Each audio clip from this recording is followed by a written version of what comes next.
Hola, ¿qué tal? Bienvenidos al Centro de Informaciones de RTW24 en Latinoamérica. Yo soy José Arnaldo Mujica y con ustedes compartiré este resumen informativo de las noticias más destacadas del día. Vamos a iniciar de inmediato con el gerente de frontera de Colombia, Felipe Muñoz, quien se refirió a la situación de Venezuela a propósito de las elecciones de este domingo 20 de mayo. Aseguró que no se registró un número mayor de personas que transitaban por esta frontera. Sin embargo, dejó muy claro que ya no es un problema nada más fronterizo, sino también que involucra a otros estados o departamentos en el caso de Colombia. Fíjense que entregó la cifra que actualmente en la frontera existe el 58% de los venezolanos, pero actualmente el 42% se encuentra en el interior del país. Escuchemos. No, realmente no hubo unos cambios. Nosotros simplemente estuvimos atentos y en un plan, digamos, de contingencia por si se presentaba alguna situación, pero el reporte que tuve sábado y domingo del proceso electoral fue positivo en los puntos de frontera, es decir, no se presentaron situaciones, digamos, anormales.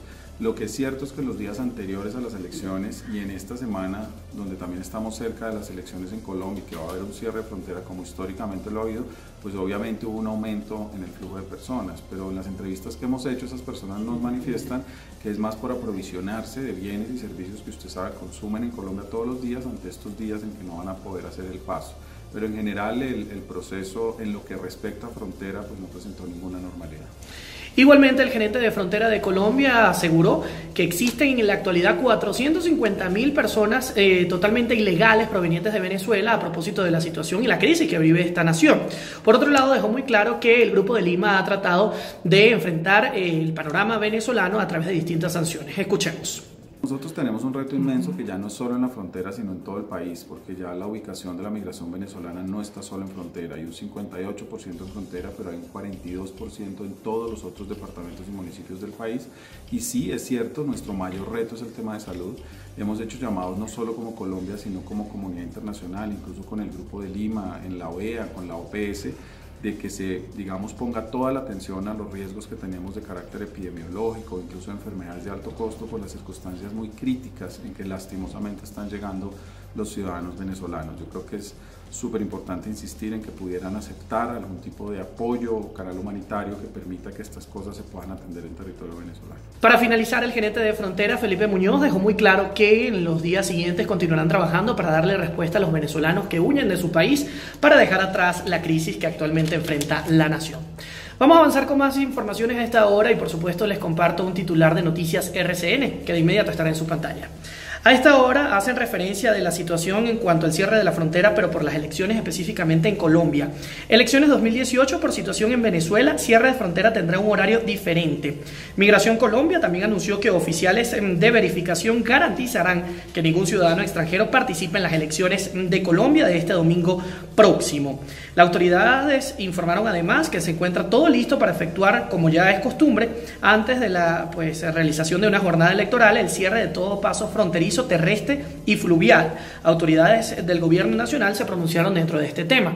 Sin embargo, quien lleva las responsabilidades en esta cartera es Christian Kruger, quien dejó muy claro que en el caso de Venezuela se cerrará el día jueves y se abrirá nuevamente el día lunes. En el caso de los demás países que tienen frontera con Colombia, harán lo propio el día sábado y abrirá nuevamente la frontera el día lunes por las elecciones presidenciales de este domingo.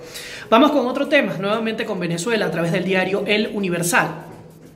A esta hora asegura que el gobierno de Venezuela dice medidas unilaterales de Estados Unidos reduce el bloqueo criminal contra Venezuela. El Ejecutivo realizó y emitió un comunicado en el que rechaza la sistemática campaña de agresiones y hostilidades del régimen estadounidenses que procura castigar al pueblo venezolano. Esto en declaraciones de la Presidencia de la República. El gobierno nacional rechazó este martes las nuevas medidas económicas contra el país que impuso el presidente de los Estados Unidos, Donald Trump, a menos de 24 horas de anunciar la reelección del presidente Maduro como presidente evidentemente de Venezuela para el periodo 2019 y 2025. Esto de acuerdo con las cifras que entregó el Consejo Nacional Electoral venezolano. A través de una orden ejecutiva emitida ayer, Donald Trump prohíbe cualquier ciudadano o institución o empresa nacional norteamericana adquirir deudas con Venezuela, entre otras medidas. Avanzamos de inmediato también con noticias similares, pero ahora con lo que publica México. A través del diario El Excelsior hacen referencia a la siguiente información. México llama a consulta a embajadora en Venezuela. Pues la llamada embajadora de México en Venezuela informó que la Secretaría de Relaciones Exteriores emite una alerta financiera y bancaria y reduce el mínimo de actividades culturales y de cooperación bilateral. México se suma a lo que también venía realizando el grupo de los 14 que forman parte del grupo de Lima, que igualmente llamaron a pues consulta a sus embajadores, tratan de minimizar de alguna forma las relaciones con Venezuela y se espera que los días 3 y 4 de junio en la Organización de Estados Americanos pues se logre un nuevo convenio para tratar el tema de Venezuela. Quiero además, antes de finalizar este resumen informativo, comentar lo que publica a través de su cuenta en Twitter la diputada ante la Asamblea Nacional de Venezuela, Gaby Arellano, quien por cierto tiene una orden de captura en Venezuela y se encuentra en Colombia. Ella publica: urgente, Asamblea Nacional acaba de desconocer fraude del 20 de mayo y declaran a Maduro como usurpador. Convocan al pueblo, a la FAN y a la comunidad internacional para que restituyan el orden constitucional. Es las declaraciones de la diputada ante la Asamblea Nacional, Gaby Arellano. Hasta este momento, el resumen informativo de RTW24. Cuando la noticia lo merite, nuevamente nos encontraremos. Siempre para mí es un placer compartir con ustedes. Será hasta la próxima.